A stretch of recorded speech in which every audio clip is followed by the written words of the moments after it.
Hello guys, welcome back to your own channel NSY learning. So guys, आज है हमारा English spoken course का day 3।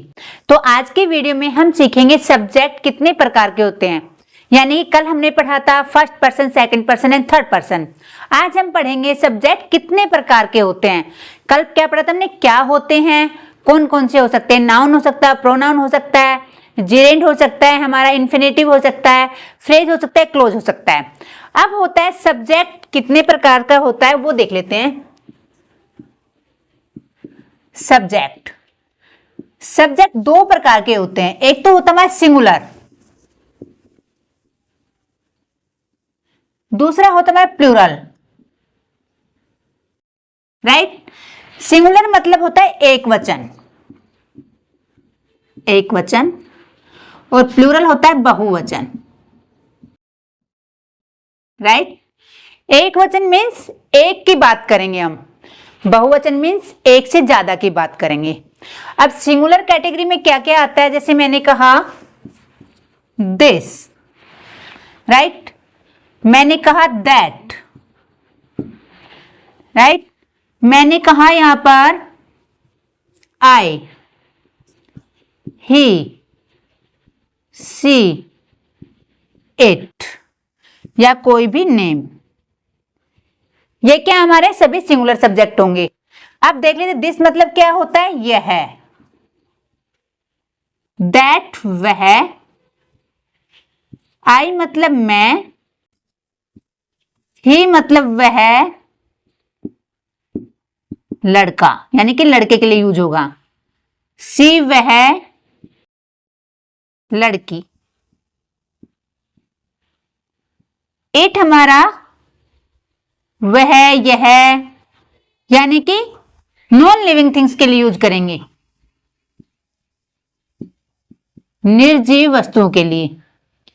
Name अगर एक नाम है तो हमारा जैसे राम हो गया, श्याम हो गया, तो आप सिंगुलर एक की बात कर रहे हैं तो एक ही आएगा। अगर मैंने कहा राम और श्याम तो वो प्लूरल हो जाएगा। अब बात कर लेते हैं प्लूरल की।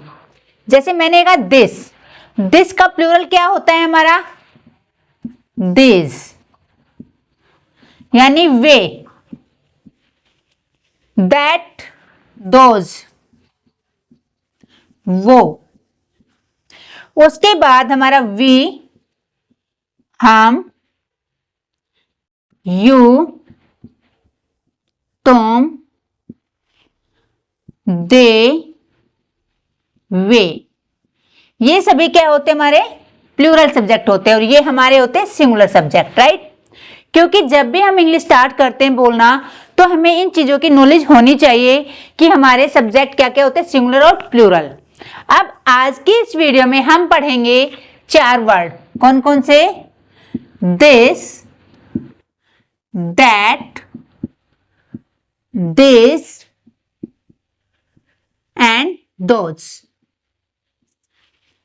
ये 4 वर्ड आपने काफी बार सुने होंगे और आप कहेंगे मैम ये तो हमें पता है। भाई मुझे पता है, आपको आता है, लेकिन जब तक आप इनका अच्छे से यूज करना नहीं सीखेंगे, अपनी टंग पे नहीं लाएंगे, आता तो सबको है लेकिन क्या आप बोल पाते हैं, इनका कैसे कैसे यूज होता है वो सभी सीखने वाले हैं। तो आज की वीडियो में हम इन चारों पर स्टडी करेंगे और डिटेल में इनको पढ़ेंगे। क्योंकि जो भी हम इस क्लास में पढ़ेंगे, इस कोर्स में पढ़ेंगे, एक टॉपिक को लेंगे लेकिन उसको इतनी डिटेल से पढ़ेंगे कि दोबारा उसको पढ़ने की जरूरत नहीं होगी। तो करते हैं स्टार्ट। अब बात ये आते कहां पर हम दिस का यूज करें, कहां पर हम दैट का यूज करें, दिस का यूज कैसे होगा, दोज कहां आएगा। डिटेल से पढ़ते हैं। दिस मतलब यह है, आपके आसपास जितनी भी चीजें आपको नजर आ रही है और जिस चीज को आप छू सकते हैं आपके पास है। जैसे ये मार्कर है मेरे पास, तो मैं बताऊंगी ये मार्कर है, दिस इज अ मार्कर। ये सिंगुलर है हमारे, ठीक है, ये हमारे सिंगुलर है, ये हमारे प्लूरल है। ये एक चीज के लिए यानी कि एक वचन के लिए, ये बहुवचन के लिए, एक से ज्यादा की बात करेंगे। बट जो दिस है पास के लिए, जिसको आप छू सकते हैं लेकिन एक चीज हो वो, राइट। और दीज लिया मैंने यहां पर, दीज भी हमारे पास के लिए होगा।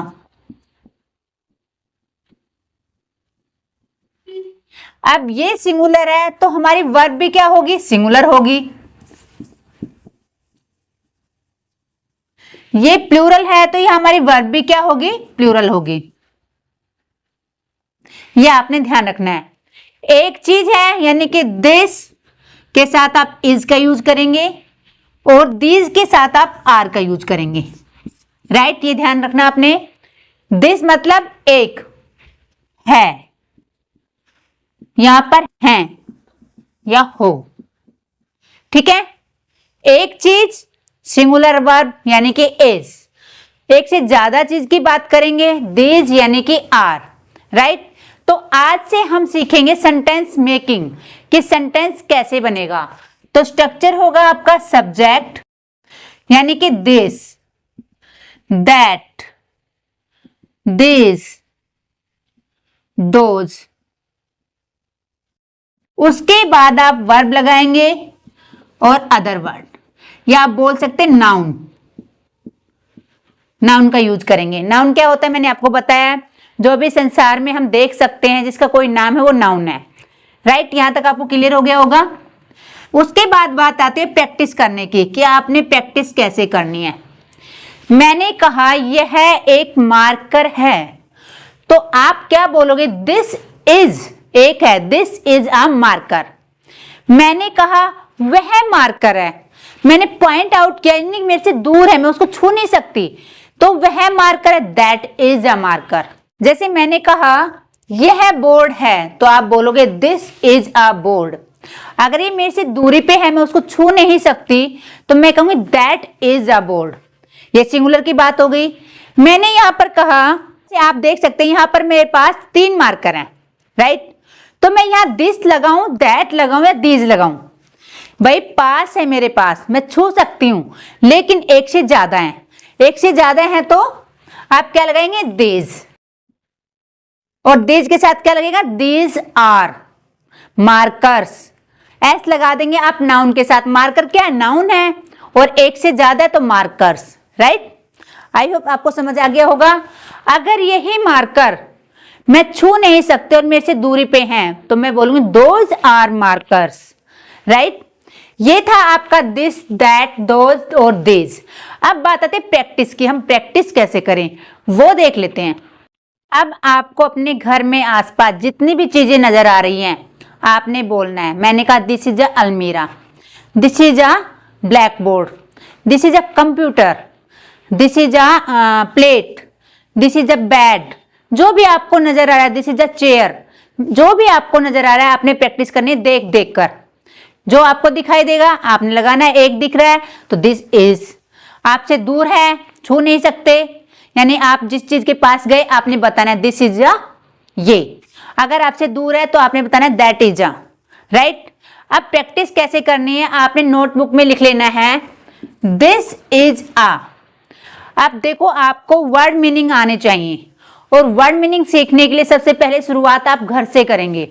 जितने भी घर में सामान आपको नजर आ रहा है, अगर आपको आता है तो बेटर है, नहीं आता है तो गूगल पे जाकर पहले हिंदी में लिस्ट बनाइए, उसके बाद उसके इंग्लिश लिखिए, फिर आपने बताना है अपने आप को ही। जैसे मैंने आपके लिए एक फॉर्मेट दिया, यानी कि मैंने लिखे हुए यहाँ पर कुछ, देखना कैसे प्रैक्टिस करेंगे आप। This is a spoon, spoon क्या होती है, चम्मच। इससे क्या होगा, आपको वर्ड याद हो जाएंगे। वर्ड को याद करने के लिए अलग से आपको रट्टाफिकेशन नहीं करनी पड़ेगी। आपको ये इजी लग रहा होगा टॉपिक कि बिल्कुल इजी है, इतना इजी नहीं है। अगर आप प्रैक्टिस करेंगे तो वो भी मैं आपको बताती हूँ। जैसे आपने कहा दिस इज अ स्पून, यह एक चम्मच है। अगर आपने कहना हो एक से ज्यादा चम्मच आपके पास है तो आप बोलोगे, अगर हाथ में छू सकते हो तो आप बोलोगे दीज आर स्पून्स, एस लगा देंगे आप, राइट। समझ आए आपको। अगर आपने बोलना है वह चम्मच है, दैट इज अ स्पून, वो चम्मच हैं, यानी कि एक से ज्यादा हैं और दूर हैं तो दोज आर स्पून्स, राइट। ऐसे प्रैक्टिस कीजिएगा। दैट इज अ प्लेट, आपने कहा यानी कि दैट लगाया, इट मीन्स आपसे दूरी पर है, आप छू नहीं सकते। That is a plate, this is a plate, these are plates, those are plates. आपको टंग को प्रैक्टिस में लाना है, धीरे धीरे प्रैक्टिस हो जाएगी आपको। ऐसे बोलेंगे this is a knife, that is a knife, these are knife, those are knife, right. फिर लगाना है आपने पेन यानी कि तवा। This is a pen, that is a pen, these are pens. S लगा देना है आपने। अगर आप प्लूरल की बात कर रहे हो तो जो भी सामान है उसके साथ एस लगा देना, यानी कि आपने प्लूरल ही बनाना है उस थिंग्स को, एक से ज्यादा की बात कर रहे हैं। दीज आर पेन्स, आपने यहां बोलना है दूरी पे है तो दोज आर पेन्स, राइट। यहां होता है रोलिंग पेन यानी कि बेलन। This is a rolling pin, that is a rolling pin, these are rolling pins, those are rolling pins. ऐसे आपने प्रैक्टिस करनी है। आगे है लॉक यानी ताला। This is a lock, that is a lock, these are locks, those are locks. आप जब बार बार बोलोगे ना तो आपको सोचना नहीं पड़ेगा कि हम दिस के साथ क्या लगाएं और दीज के साथ हम क्या लगाएं, ये आपके टंग पे आ जाएगा। अब ये तो है, आपने ये बता दे कि ये चीज है। अगर आपने कहा नहीं ये नहीं है, मैंने कहा ये मार्कर है और आपने कहा नहीं ये मार्कर नहीं है, तो आप कैसे बोलोगे? ये भी तो चीजें होती हैं। कोई हम एक फॉर्मेट से तो सेंटेंस बोलते नहीं है, एक फॉर्मेट से तो हम बातें करते नहीं है, जैसे वो भी हम सीख लेते हैं। जैसे मैंने यहाँ पर कहा, आपने बताना ये चीज ये नहीं है। मैंने कहा ये चम्मच है, तो आप कहोगे नहीं मैम ये चम्मच नहीं है, ये मार्कर है। तो आप बोलोगे this is not a spoon, this is a marker. ऐसे आपने प्रैक्टिस करनी है। कभी आपको नेगेटिव बनाना है, कभी आपको अफर्मेटिव बनाना है, कभी इंटरोगेटिव बनाना है, तभी आपके अच्छे से प्रैक्टिस हो पाएगी। जैसे मैंने कहा this is not a spoon, तो आप बोलोगे this is a not a spoon, this is a marker. मैंने कहा that is not a spoon, यानी कि दूरी है, मैंने कहा that is not a spoon, that is अ अलमीरा। ऐसे ही आपने दीज के साथ प्रैक्टिस करनी है। जैसे आपने बताना है ये स्पून नहीं है, चम्मच नहीं है। जैसे भी आप किसी भी थिंग को देखोगे ना तो आप इजीली सेंटेंस बना पाओगे। दीज आर नॉट स्पून्स, उसके बाद दोज आर नॉट स्पून्स, दूरी पे है आपके, और आप बोलो वो स्पून नहीं है यानी कि चमचे नहीं है, तो आपने ऐसे ही बोलना है और प्रैक्टिस करना है। ये तो नेगेटिव की बात आ गई। अगर आपने पूछना हो किसी से कि क्या यह किताब है, तो क्या से आप क्वेश्चन करेंगे, तो आप कैसे लगाएंगे सेंटेंस में? इज दिस अ बुक, यानी कि इज दिस अ बुक, क्या यह किताब है एक। मैंने कहा आपके पास कोई किताब है, मैंने कहा क्या यह किताब है, क्या यह मोबाइल है। तो क्या से आपने जब भी क्वेश्चन पूछना है, क्योंकि क्वेश्चन पूछना डिफिकल्ट हो जाता है, चाहे आप छोटे से टॉपिक को पढ़ रहे हैं। सेंटेंस आप अफर्मेटिव इजीली बना लेते हैं, बट जब क्वेश्चन पूछने की बारी आती है तो स्टक कर जाएंगे। तो क्या से सेंटेंस ट्रू होगा हमारे पास में चीजें, तो दिस लगाएंगे। इज दिस अ बुक, क्या यह बुक है। इज दिस अ मार्कर, क्या यह मार्कर है। इज दिस अ पेन, क्या यह पेन है। अगर आपने दैट लगाना है तो यहां पर क्या लगाएंगे? इज दैट, क्या वह है। ठीक है। अगर आपने यहां दीज की बात करनी है तो आप लगाएंगे are these, are this books, क्या ये किताबें हैं। अगर मैंने कहा क्या वो किताबें हैं, तो आप लगाएंगे आर दोज बुक्स। आपकी पहुंच से दूर है यानी कि दूरी पर है, आप टच नहीं कर सकते, तो आप लगाएंगे are those books, right. I hope आपको दिस दैट दीज और दोज अच्छे से क्लियर हो गए हैं। लेकिन अब बात आती है प्रैक्टिस की, तो वो तो आपको करनी ही पड़ेगी। मेथड मैंने आपको बता दिया है। डेली आपने 20 वर्ड मीनिंग अपने आप से याद करने हैं, किसी बुक से नहीं करने हैं। जो आप आसपास देखते हैं और जो आपको इंग्लिश में उसका मीनिंग नहीं पता है, आपने गूगल करना है और आपकी नोटबुक में आपने नोट डाउन कर लेना है।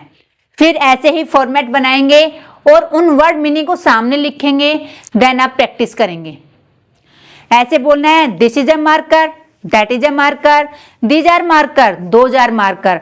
ऐसे अपने आप से ही बोलना है। जब तक आपकी टंग को प्रैक्टिस ना हो जाए दिस इज के साथ, दीज आर के साथ, जब तक आपको बोलते रहना है। यानी कि आपने 50 सेंटेंस अपने आप से बनाने हैं। 50 दिस पे बोलने हैं, 50 दैट पे बोलने हैं, और 50 दिस पे बोलने हैं, और 50 दोज पे बोलने हैं। अब प्रैक्टिस आपके हाथ में है, वो तो आपको करनी पड़ेगी। सो गाइज, आज की वीडियो में इतना ही। अगर वीडियो आपको पसंद आई है तो दोस्तों के साथ शेयर जरूर कीजिएगा, वीडियो को लाइक जरूर कीजिएगा, क्योंकि आपकी तरह और भी स्टूडेंट इस वीडियो को देखकर इंग्लिश सीख सकें। अगर चैनल पे पहली बार आपने विजिट की है तो चैनल को सब्सक्राइब जरूर कर लीजिएगा, साथ ही बेल आइकन को भी प्रेस कर ले ताकि आने वाली वीडियो की नोटिफिकेशन आप तक पहुंच सके। तो मिलते हैं नेक्स्ट वीडियो में, तब तक के लिए राधे राधे।